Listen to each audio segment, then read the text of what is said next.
एक छोटे कस्बे में समीर नाम का लड़का रहता था। बचपन में ही पिता की मृत्यु हो जाने के कारण परिवार की आर्थिक स्थिति बड़ी दयनीय थी। समीर की माँ कुछ पढ़ी लिखी जरूर थी, लेकिन उतनी पढ़ाई से नौकरी कहाँ मिलने वाली थी। जो घर घर बर्तन मांज कर वो सिलाई बुनाई का काम करके किसी तरह अपने बच्चे को पढ़ा लिखा रही थी। समीर स्वभाव से थोड़ा शर्मीला था और अक्सर चुपचाप बैठा रहता था। एक दिन जब वो स्कूल से लौटा तो उसके हाथ में एक लिफाफा था। उसने माँ को लिफाफा पकड़ाते हुए कहा, माँ, मास्टर साहब ने तुम्हारे लिए चिट्ठी भेजी है, ज़रा देखो तो इसमें क्या लिखा है। माँ ने मन ही मन चिट्ठी पढ़ी और मुस्कुराकर बोली, बेटा, इसमें लिखा है कि आपका बेटा काफ़ी होशियार है।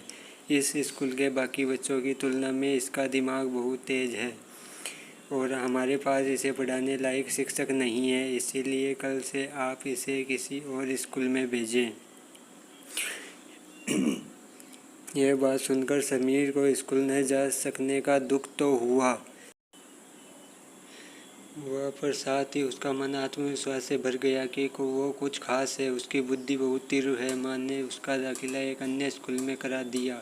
समय बीतने लगा। समीर ने खूब मेहनत पढ़ाई की। आगे चलकर उसने सिविल सर्विसेज परीक्षा भी पास की और IAS ऑफिसर बन गया।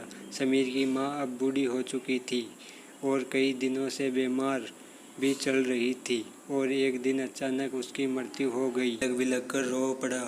उसे समझ नहीं आ रहा था कि अब अपनी माँ के बिना वो कैसे जिएगा। रोते रहते ही उसने अपनी माँ की पुरानी अलमारी खोली और हाथ में उसकी माला, चश्मा और अन्य वस्तुएं लेकर चूमने लगा। उस अलमारी में समीर के पुराने खिलौने और बचपन के कपड़े तक संभाल कर रखे हुए थे। समीर एक एक कर सारी चीज़ें निकालने लगा और तभी उसकी नज़र एक पुरानी चिट्ठी पर पड़ी। दरअसल ये वही चिट्ठी थी जो मास्टर जी ने उसे 18 साल पहले दी थी। नम आँखों से समीर उसे पढ़ने लगा। आदरणीय अभिभावक, आपको बताते हुए हमें अफसोस हो रहा है कि आपका बेटा समीर पढ़ाई में बेहद कमज़ोर है और खेल कूद में भी भाग नहीं लेता है। जान पड़ता है कि उम्र के हिसाब से समीर की बुद्धि विकसित नहीं हो पाई है, अतः हम उसे अपने विद्यालय में पढ़ाने में असमर्थ हैं।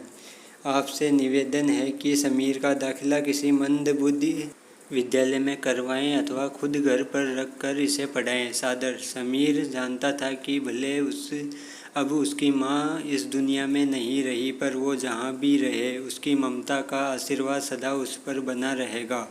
दोस्तों, रुडयार्ड किपलिंग ने कहा है, भगवान सभी जगह नहीं हो सकता, इसीलिए उसने माएँ बनाई है।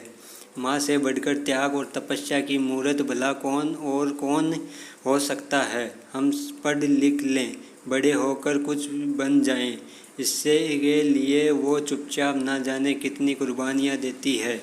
अपनी ज़रूरतें मार कर हमारे शौक़ पूरा करती है। यहाँ तक कि संतान बुरा व्यवहार करे तो भी माँ उसका भला ही सोचती है। सचमुच माँ जैसा कोई नहीं हो सकता।